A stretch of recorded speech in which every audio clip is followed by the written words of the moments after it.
Hey Star Warriors, Star Geek here, and welcome to the 15th episode of Star Wars Factor Beam, the series where I tell you 5 Star Wars facts that you just can't pull away from. Each episode is centered around a certain character, film, or category. In today's episode, the character under lockdown in the cell block level of the Fact Star is Separatist droid leader, General Grievous. Let's hop right into it with fact number 1.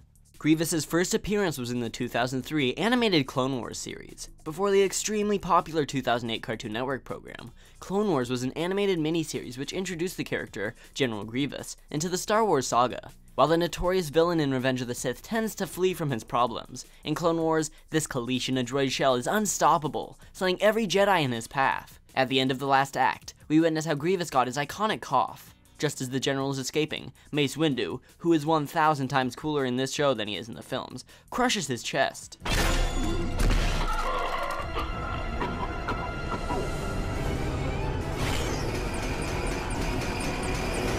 This series introduced many ties to the films, linking Episode 2 with Episode 3. It's definitely worth watching, especially for the ultra-powerful Jedi killing machine.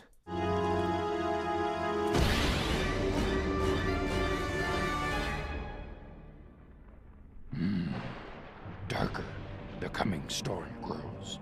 I fear the dark cloud of the Sith shrouds us all. Fact number 2. When creating films, rough cuts of concept footage are usually made using rough animation. This shows the paths and motions that actors and animators should imitate during production. This also helps sound editors, like Ben Burt in this case, test out the audio. In the concept for the chase scene between Obi-Wan and Grievous, Grievous goes through a train, fights on windmills, and stores his brain in his chest. That's right, instead of a heart in his exposed chest, Grievous's brain was originally supposed to be stored there. It's a very gruesome idea, especially when depicted in this animation. It's pretty brutal, and a little bit out of the blue. Destroying his brain. Chris, this gets a little sadistic here.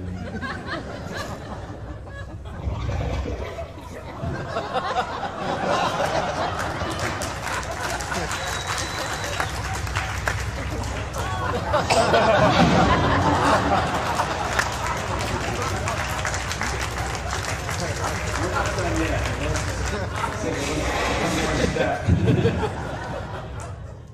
Fact number 3. An original concept under consideration for General Grievous was making him a kid in a floating chair, accompanied by assassin droids. The ultimate scary guy, a kid.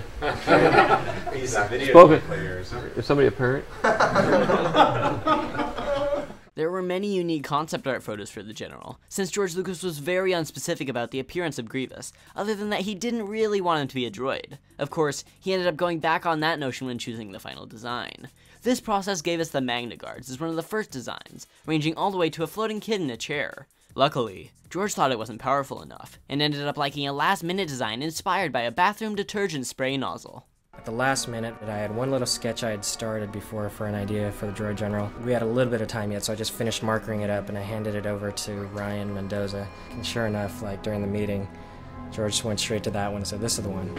This guy, with this has human eyes, or not human, but animal eyes, that would move around. You actually get to see the whites and get to see that it's an actually organic thing, which might be really ugly. I came up with the idea of General Grievous as a leader of the droid armies. He's kind of a little bit of an alien in a droid shell, which is sort of an echo of what Anakin is going to become. Warren's actually made the icon from this film. But you don't know what it means, and I kept telling him, remember what that felt like, because you're going to be telling that story for the rest of your life.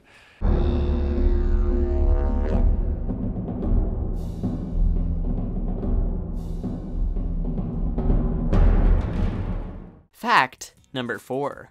Matthew Wood, the voice actor behind General Grievous, was also the voice of this guy, and that guy. He was also a sound editor for the prequel trilogy, and other films and TV series, such as WALL-E and The Clone Wars.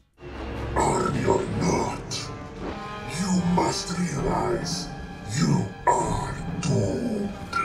And finally, fact number 5. The sound of General Grievous's coughing is actually the maker himself, George Lucas, hacking away.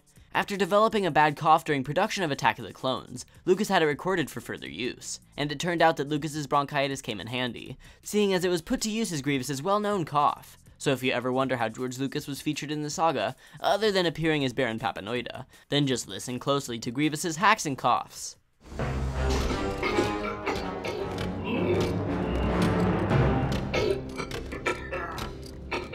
That wraps up episode 15 of Star Wars Factor Beam. Subscribe to Star Geek for weekly Star Wars content. Did you learn anything about the coughing kid, Brainless George? If so, put it in the comments below. If you like the channel, please tell a friend. And if you enjoyed the video, please shoot that like button at light speed. You can go check out my Facebook page, linked in the description. Also check out my Twitter account, @StarGeekYT, and find me on Instagram by the same handle. Click on the link to the left for my last video, my experience at the Force Awakens exhibit during Star Wars Celebration. You can also click on the right to watch Factor Beam episode 14 on Padme Amidala. Don't forget to like the video, and comment on your own character suggestions below the video. Until we meet again in a galaxy far, far away, this has been Star Geek.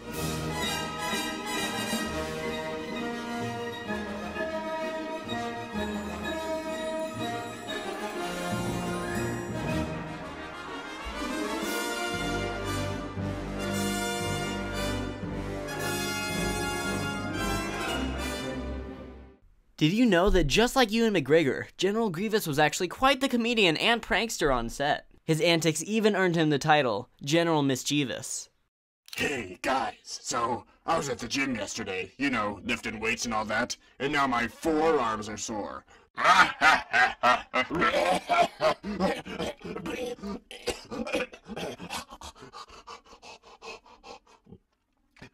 Get it, guys? Forearms. Tough crowd, tough crowd. You guys are just no fun.